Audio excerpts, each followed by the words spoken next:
Good morning, everybody. I hereby call the April 10th Public Health and Safety Committee meeting to order.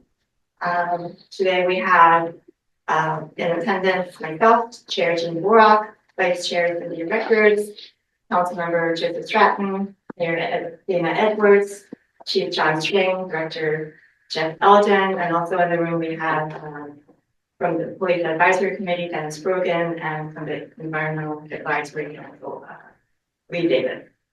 So we'll start with the first item on the agenda, which is approval of the minutes. I'll take a motion to approve the minutes from March 13th, 2026.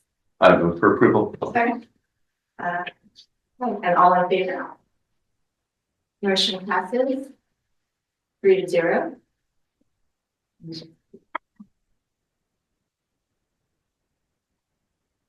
Okay, we'll move on to the next agenda item. Oh, actually, before we begin that, would the committee be okay if we move up one of the committee updates to the beginning of the meeting for Police Advisory Committee? Yes. Okay. Yeah, unless Lee, you have a burning desire to hear the rest of the meeting, can we just let them do it, so we don't wait for Lee? How long will it take, you think? For my part, just a couple minutes. I just want to review what we had talked about, what I sent you last night, the memo I sent you last night. Yes. I think that's the most pressing issue Okay. that we need to discuss. Is that the right idea to move that up? Yeah, I would just make a formal motion to move the agenda around, but you're just shifting the one thing from the end to the beginning, so. Okay, can I get a motion to move agenda item 4 or to the beginning of the meeting? Yep, so moved. Second. All in favor? Motion passes 3-0. Okay, we'll move the committee update to the beginning of the meeting. So we'll start with that. We have Dennis Brogan from the Police Advisory Committee. Thank you. Moving up, and I appreciate doing so. The Police Advisory Committee had a meeting on March 25. Mayor was present, and he noted there were some concerns that had been expressed to him about parking regarding, in conjunction with the proposed zoning amendments. Relatively limited discussion on that. Then we had a fair amount of discussion on the phone tree protocol. I guess there's an office hours phone number that the borough was getting up and running, and so that was explained. It was not totally clear exactly when it was going to be up and running, but it seemed fairly shortly. But it was also noted that Montgomery County 911 and 911 encourages contact with 911 for pretty much anything. But apparently the borough's moving forward with a plan that would help with some administrative matters that would make things a little simpler for the residents. And then we had some general discussion about how we could best serve the community. It didn't seem like we had a real strong agenda of exactly what it is that we were doing. So we had some general discussion about that. And I noted, and it was brought up that the Police Advisory Committee had something of a new charter that was passed by council in February. And it does list a whole host of things in which the committee can be involved in, but it seems we could use a little more direction from council and any of the other committees as to exactly what they would like us to do and how we can best serve the council. So keeping in mind the list of different options that the new ordinance calls for, I think it'd be great council can, because I was unaware and didn't seem as though there was any strong sense that there was particular problems with communication with council or with the citizens. But I think to the extent there might be, it would be helpful if there are complaints or issues raised with borough staff that we be notified of that so that we could move forward with that. There was also a borough resident who brought up a number of issues. He had some complaints. I think it's a fairly common knowledge about the individual, but not to me. And he was suggesting he wanted information on any body camera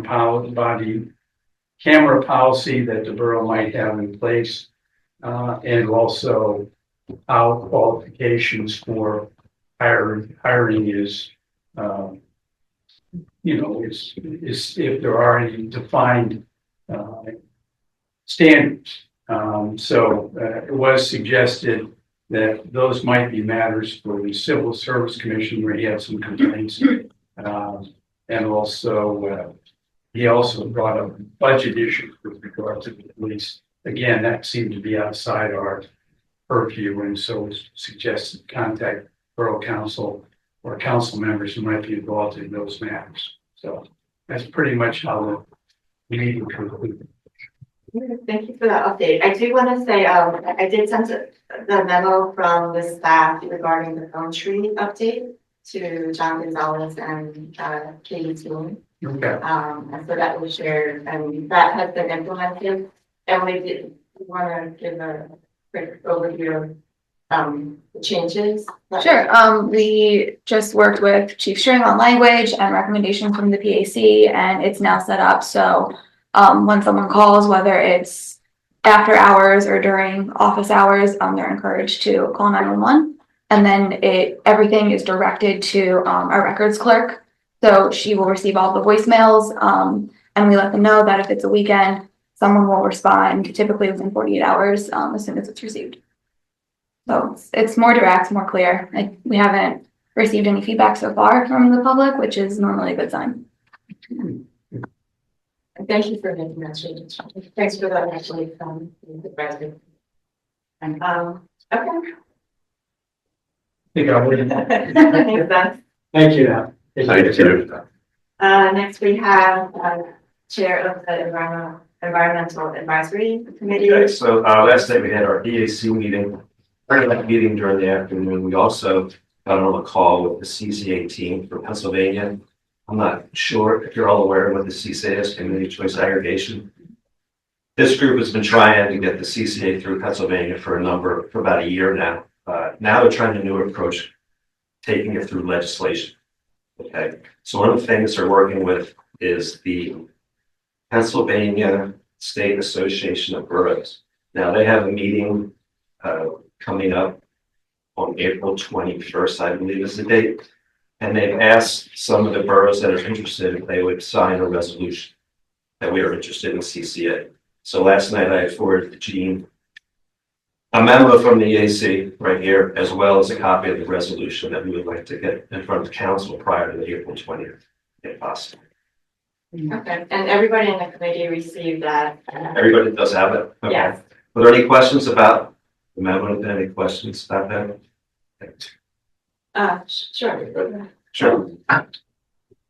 So first question, I understand that this is sort of an early phase, but I want to get your perspective on it. Do we think that, can we get any guarantees or assurances or anything around cost savings for people of the borough after this passes? The only thing we could tell you there is that based on the experience of the CCA team, now they've put this program in place, I think it's about 10 or 11 other states so far. And based on the memo you see here, is they're saying there's about a 10% savings for residents and their electricity bills. But it's Yeah. estimated, right? Yeah. Excuse me, that's an obvious, yes, estimate. And it's all going to depend, once, let's say the CCA gets through, then we have to go out and take it out to bid to the EGSs. And then from there, depending upon what kind of contract we get with EGS, it's going to dictate what the cost is for the consumer. The idea being that would be underneath the default rate for what is currently PICO. So whatever the situation, the CCA would be the primary source of energy. PICO would be the opt-out. Okay, so people have the option to opt out and stay within the PICO. And then just correct my understanding on this, but if I'm wrong here, I think that PICO still remains the operator. So to Right, speak. right. It still goes over there. They still control the wire, yeah, so, right, correct. So things like outages, transmissions, those sorts of things still go through people. That is correct. That is correct. If we, I'm looking at our meeting schedule, if we put this on the agenda for the 16th, we could do that. Mhm. And you would have it when you need it by the 20th. Maybe by April 21st, right? Yeah, if we get that by then, that's fantastic. And I talked to Fred and he said we could put on an agenda. Okay. For great for the Okay. next week's meeting. And one other thing we found out, that it needs to be sent directly to the SAP. So we're gonna find out who the contact is. So once the resolution list gets signed by council, we'll let you know who to forward it to, because they want it to come directly from the borough. One other question, so this is, Narberth would request the PSAB review, endorse, and advocate for the enactment of the CCA Act. Is there an act already in the Well, legislature? that's what they're trying to put together. They want- Oh, it's not put together yet. That's the legislative effort, trying to get the push to get it rolling. Got it. Exactly. Okay, so there's no act that would be endorsed, it's It's just. an encouragement to create an act. Resolution, right, correct. Perfect, thank We're you. just trying to get the ball rolling here again. They got shut down before, so they're just trying a different angle to see if we can get involved Thanks in for a that. different way. With the legislation. Last one, is there any known downside for the borough for endorsing this? I can see that. It says right in the resolution that there's no obligation. Right. Yeah, absolutely. Thank you. And I'll just say that this has been a priority of council for a long time. This has been talked about, I think it's been, you're always more years. Yeah. I appreciate you trying another. They're trying and trying, so here we're just trying a different angle, but legislatively, and see if Yeah, they can get Thanks. it that way. I think it's important we answer those questions a little bit more fully then. Mhm. Absolutely. Just, so I am for it. I just want to say there's a bias in my answer, but people who are against it would say things like there are no real savings coming. There are customer data issues because now data is going to another entity. They have to figure out how to opt in and out.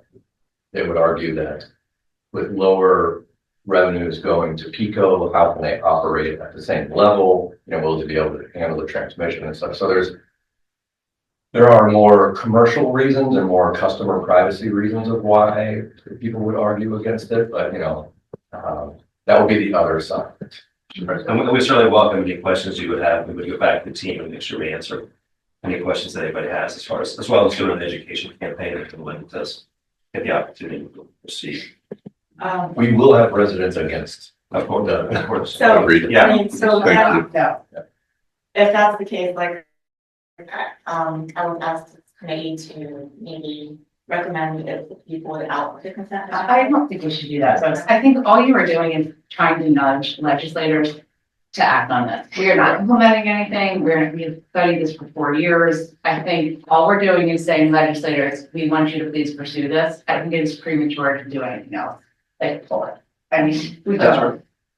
I Right? agree, yes. And I mean, the reality of Harrisburg these days, I hate to say, I'm not incredibly optimistic that this is gonna pass anyway, so I don't know that we need to spend a tremendous amount more time until we see it actually happen. Correct. And I think nudge is the right word. Yeah. Okay, so we're okay with the remaining of the consent agenda that as a separate consideration. So I'll get back in touch with you once we know where we want the resolution set. Great. Okay, Okay, all right, All thank right. you. Thanks, Lee. Give us. Thank you very much. very welcome. Yeah. The other thing from our meeting last night, nothing we just talked about in our birthday, we'll have PAC, we'll have a table there, we're gonna do there. Also, we discussed a little bit of the education for ordinance 1069, the gas powered ordinance.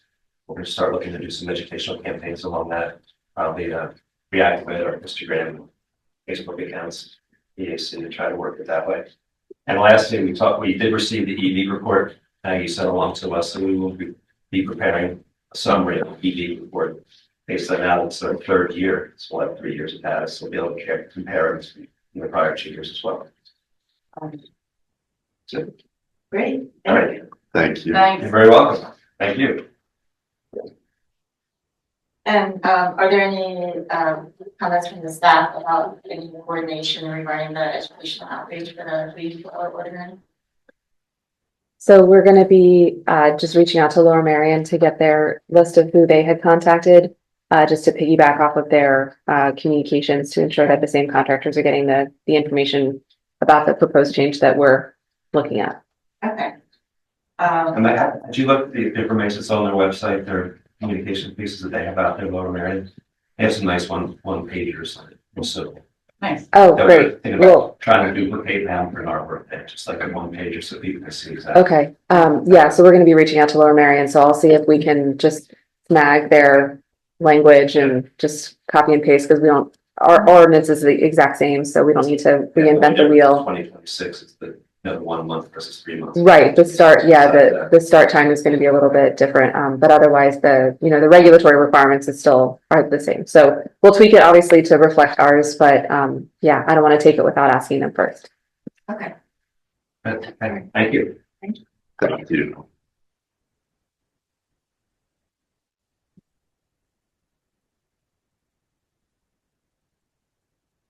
All right, so then we'll move on to the next agenda item, project and community updates. First item is Montgomery Avenue corridor study. Any update for that? Yes, so Emily and I met with Brandon Ford at Lower Marion along with their whole team, so their engineers, their police department, and who else was in the meeting? Public Works. So we reviewed the initial, so a staff level review of the initial recommendations. And so the next steps for this will be a elected officials review. So we'll be picking a date. So we can't have a quorum of council. So if we want, the 3 members from this committee or any other 3 on council, so I'll be sending you all an email to schedule that. So then we'll be meeting with Lower Marion directly. So Narberth elected officials will be meeting with Lower Marion engineers and staff about the results via a Zoom meeting to happen sometime in the next 2 weeks. And then following that, Lower Marion will be meeting with their own elected officials for the same overview, they'll be focusing more on all of their parts. We're going to be focusing more on the Narberth segment. And then following that, there will be another public meeting and engagement session. And that will be, I think we said in May. That date has not yet been determined, so we'll be announcing that and advertising that when we have more information. But the direct next step will be the staff meeting with elected officials in the next 2 weeks for review, feedback, and then public engagement. So we'll be advertising when that happens. And just want to, re-emphasize that the outcome of this is not to build anything. This doesn't even design the projects.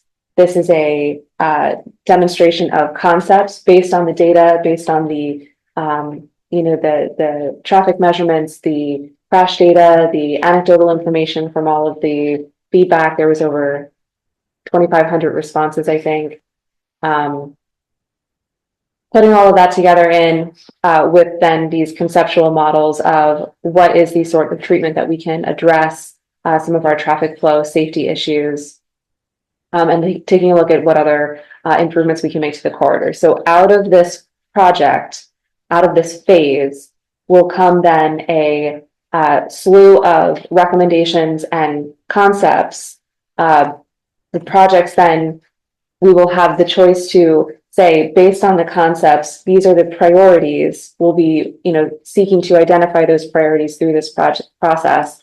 And then we take those and apply for further funding to then actually do the preliminary final design and then actual construction implementation of the improvements. So that is all in later phases. So this phase is just focused on the drafting of then the full scope of the concept of how this is going to happen. And then we actually get into the full engineering, design, and implementation later.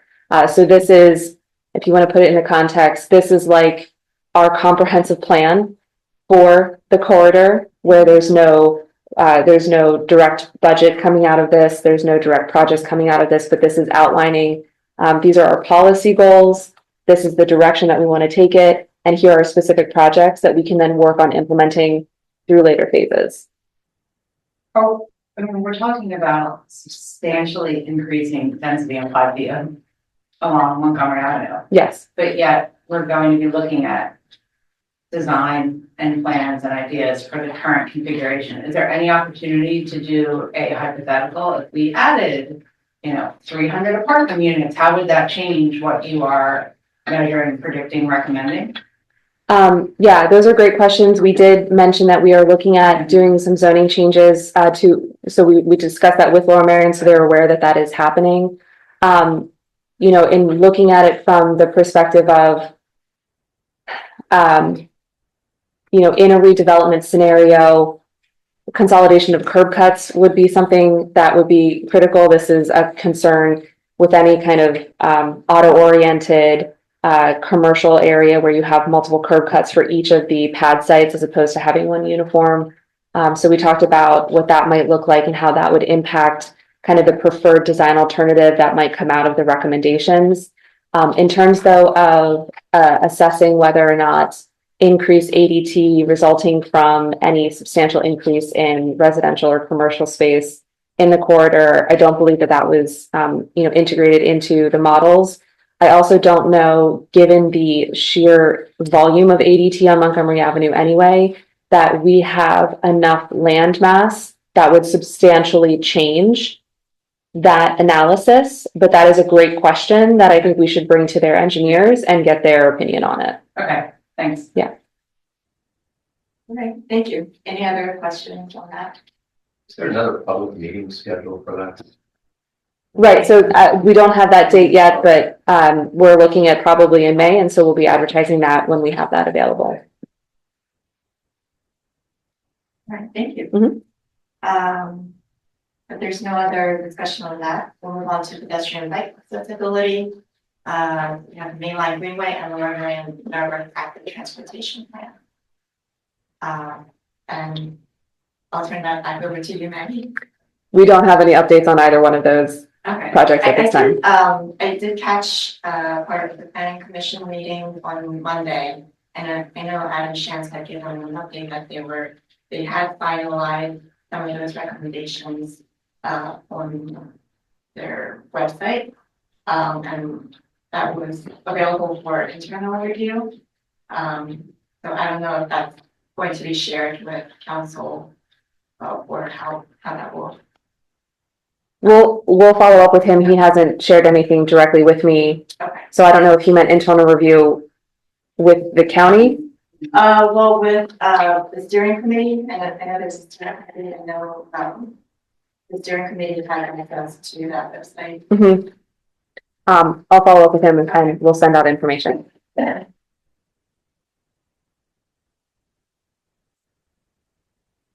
you. If there's no other questions on that, we'll move on to the next item on the agenda, which are action items. I'll take a motion to recommend council amend ordinance 462-5. Oh, so Second.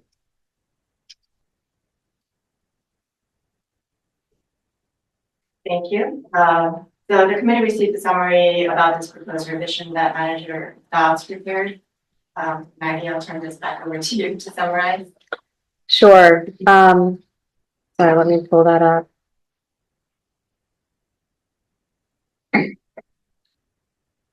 Yeah.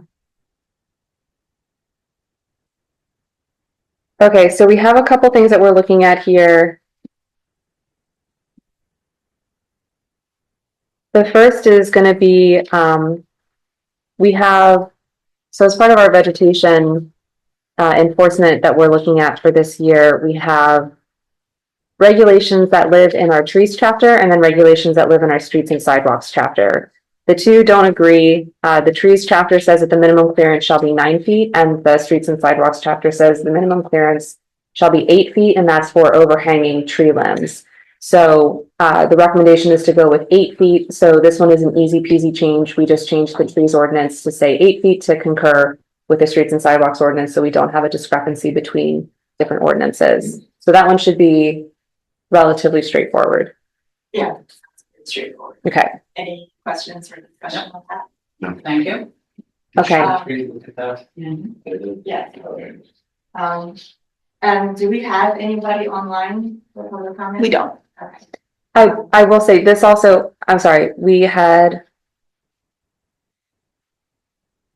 These are just the code sections, so the ordinance itself, this is not unto itself an ordinance, we're gonna be combining this language in an ordinance. So the ordinance, I think is gonna be 1071. Yes. So this is going to be ordinance 1071, but you don't have the actual consolidated ordinance draft Right. in front of you as of yet, but that will be available for you if we move forward with the recommendation for advertisement for the business meeting. So right now, we're just getting your approval of the various sections within what that ordinance will entail. So it's going to be the height difference, and then we have the clearance for the tree limbs, and then we're going to move into the height of the shrubs.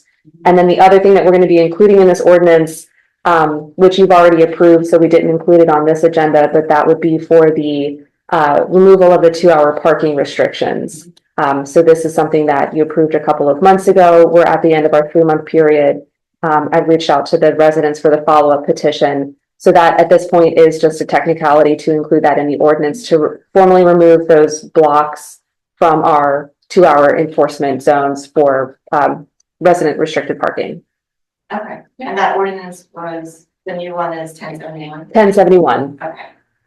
So we're voting on recommending to council to include this revision.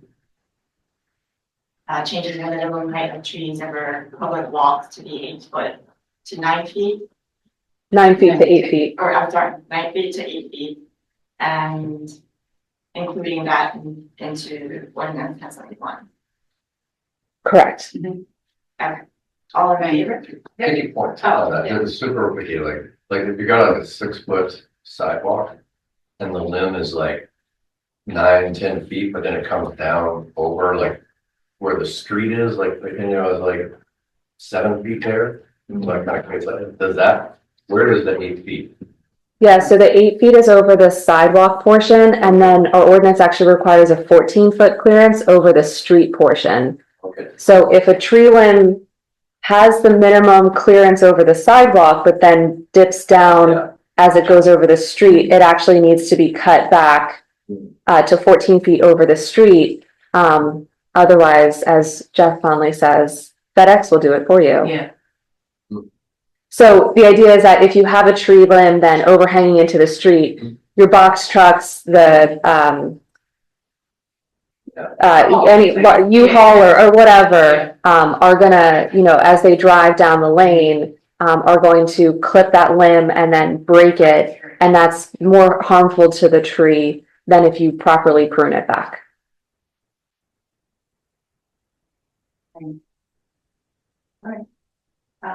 Sorry. No, it's okay. So I'll take a vote on that. All in favor? Motion passes 3-0. Okay, next item, I will take a motion for recommendation for council to amend ordinance 440 to include revision of ordinance 446-8 to be included in ordinance 1071. It's confusing because it's the existing ordinance and then the ordinance amendment. So yes, correct. Second.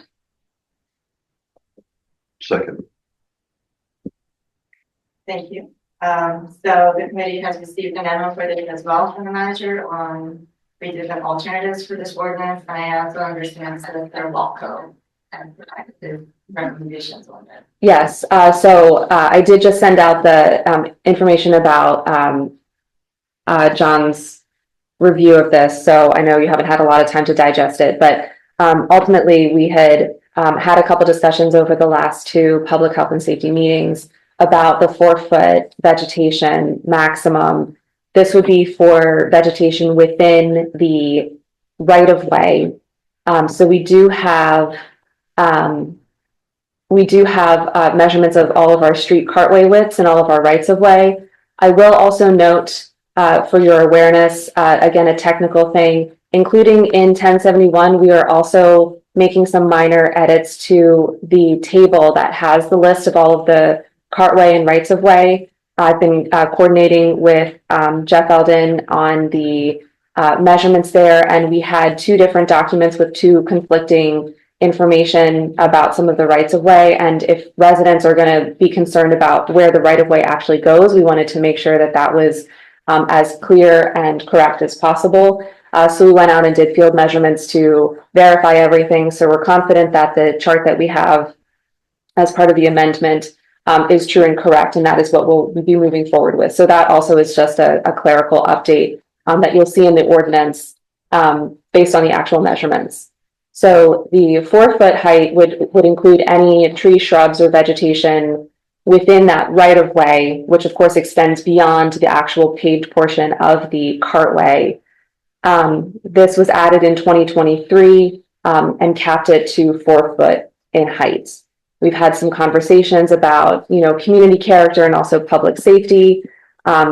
Based on those conversations and based on kind of the policy outcomes that I understood council was interested in, I came up with these 3 alternatives. And then Solicitor Walco had some additional comments about that. So the 3 that I had proposed essentially maintained what we have on the books and then just provided some clarifying things. John suggested that we actually just get rid of the height altogether if that's not actually a policy goal of council to restrict heights, just given the number of non-conforming properties that the code creates under its current iteration. So if that is not a concern from a safety, security, or desirable community outcome, then we just eliminate that altogether. We focus for now on just ensuring that there's clear pathways to and from houses in the sidewalk, and that if folks do have vegetation that obstructs the front of their house, that they put their address sign in somewhere visible from the street. You can get little signs that you can stick in the in your landscape hedge or something to have your street number visible, and that will just help EMS services find your house, be able to identify it for deliveries, for emergency services, for whatever. So that is the recommendation. So wanted just to get your, pick and choose whatever you want, and then ultimately what we discuss and decide on today will be then incorporated into the language that you'll see for next week. So, go ahead. Yeah, I would caution us to get into the weeds on that. Thanks. Council, I think this is kind of beyond what we should be doing and debating. I think what you and our solicitor have said, this makes tremendous sense to me. It's simple. You will use discretion when it's a public safety issue or a walkway issue. I'm very happy and confident with this, so thank you. When you say this, there are 3 options. Which of the 3 is The update this? that Walco provided, Okay, that Maggie had just said that we take away the maximum height and again, really focus on what the intention is. So EMS can see it, it is safe, you can walk, and then we let folks. So the correction that John then had provided, so it would be option 3 in the memo, but instead of maintaining the height to be maintained at a height not to exceed 4 feet, that just goes away.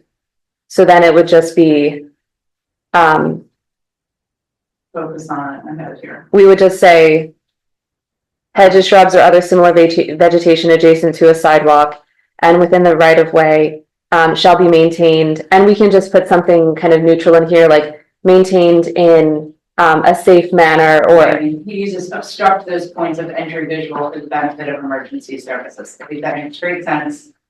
That's the goal. yeah. So we take option 3, we take out the 4 feet and the determination of notice from code enforcement, and we just say essentially you can have shrubs in the right of way, provided that, should they block, then you shall provide the placard and maintain the clear walkway.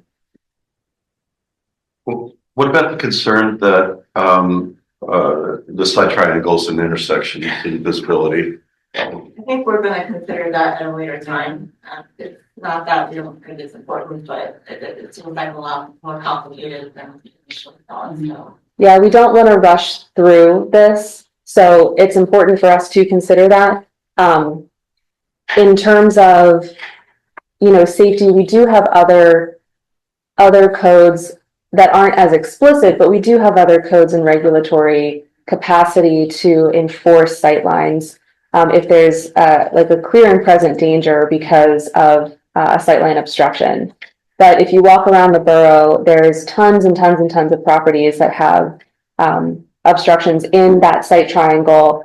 But for us to determine how we want to actually define the sight triangle and then come up with something, part of it is because we're moving forward with the initiative this year. The vegetation ordinance has been on our books for a while, so I do also want to make it clear that this isn't something new that we've come up with. This is just an enforcement initiative that we're undertaking this year in response to residents' concerns about being able to safely walk on the sidewalk. So it's just a more concentrated effort. But we do, on a routine and rolling basis, take care of any complaint-driven obstructions at corners and intersections. But I do believe from a policy perspective, it's best that we give this due consideration and not just throw something in here for the time being. That makes great sense. I just want to clarify for my own understanding. So at this point, we're saying we're not going to have a height limit for shrubs in the right of way. But that doesn't mean that forever there won't be a height limit for shrubs in the right of way, because there may be a height limit based on site triangles or other items moving forward. Is that Yeah, right. a correct understanding? Yeah, for right now, it's a little more discretion as long as you can see the house and the number. Yeah, that makes good sense. And Joe, And if it creates dangerous intersection, there are tools. There are For the tools. intersections specifically, and I think, gosh, probably a year ago, there were 2 instances where there was that exact issue, and we do have tools that we can use to help alleviate any type of traffic sightline issues. what are those tools? On books, what do we use for? I'm thinking of Franklin Conway and Chestnut and Linwood. Having one out. Yeah, I have to take a look at those letters of violation to see what Yeah, code section was cited for that. I don't know offhand. Yeah, I don't know the numbers, but it was remediated. Okay, Is the point. from a height Yeah, perspective, from a visual blocking. perspective. Yeah. Okay, thank you. Yeah, I mean, that makes sense to me too. And the priority has always been safety, and this also aligns with the vegetation maintenance program that we'll adopt this year, so. So the message to the public would be, right now, we're taking more enforcement of the 4 feet height, we're removing the 4 feet height in the right of way. And in the future, there may be some height limitations based on traffic, or there may be some height limitations in the right of way for shrubs based on safety Intersections. Yeah. intersection. Yeah. Cool. So will there be a message out to the public letting them know that they don't have to go trimming all of their hedges? Yes, we will make sure to post this. Dana, if we can solicit your assistance in some videos, but maybe we can find, if you have neighbors who have these shrubs, we can do some video. Yes, Cindy, if you're next door neighbor. Since in the bush. We can make that happen. Okay. But yeah, we will, now that things are blooming, we have a meeting also next week with staff and our code enforcement officer to come up with some videos, some measurements, some photos to show, now that things are starting to green up a little bit. So we're going to be drafting some of those and starting in earnest to put them out, since we are now in April. And we did say that this was our timeline, that we were going to be, publishing some of this information. So we have that coming up next week. So we're going to start to message this more aggressively. And we can certainly get the word out that the 4 foot height has been rescinded. I know that Kevin had talked to some neighbors who had asked him what they would need to do. So I'll have him follow up with them. And then, for all of council members or anybody listening, let your neighbors know, or if it impacts you, just know that this is not going to be something that you'll have to worry about for now. obviously if you do have hedges in the right of way and they are encroaching into the sidewalk width, you will need to still trim those back, but you do not need to trim the height down to any minimum or maximum at this point. But our focus is still going to be on clearing the sidewalks, and then the overhanging tree limbs. And Jean, I know you had a question earlier, so I just wanted to bring that up as well, that the code section that requires the width of the sidewalk cleared is a separate code section and is unaffected by the removal of the 4-foot height from this subsection. Thank you for that.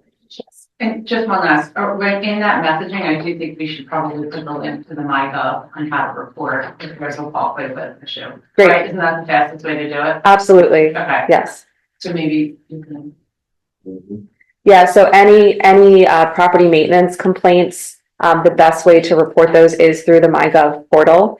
That is the fastest way. We get to keep track of them. If you provide your email address, we're able to get back in touch with you, as a follow-up. So that is the best way. So we'll certainly message that as well. And maybe we'll do, I don't know, maybe we'll do a scribe or something to show how to go through that. Like a little, Oh, yeah. it's like screenshots of, click here, click here, click here, just a walkthrough of how to fill it out for anybody it should be pretty intuitive, but It's pretty easy, especially on the app. we'll try to provide as much information as possible. But yes, thank you. There's no other discussion. There's no one online for public comment. Then we'll move on to voting on recommendation to council to include in ordinance 1071 to add the revision to remove the maximum height limit on the hedges and vegetation adjacent to sidewalks, and then add language to ensure property owners provide the clear pathway and visible house numbers for vegetation, otherwise obstruct those points of entry for the benefit of emergency services. All in favor? Motion passes 3-0. Thank you. Okay, so, and then just in the future, I guess our next steps is that we'll take more time to review and draft the amendment for the site plan subject intersection at a later date. Okay, thank you. And you've already gone through committee reports, so we'll move on to departmental reports. The fire company report will be included in the meeting packet, and we'll move on to the police report. That'll be on the meeting pack as well, Okay. anything other than what was included there. Okay, great, thank you.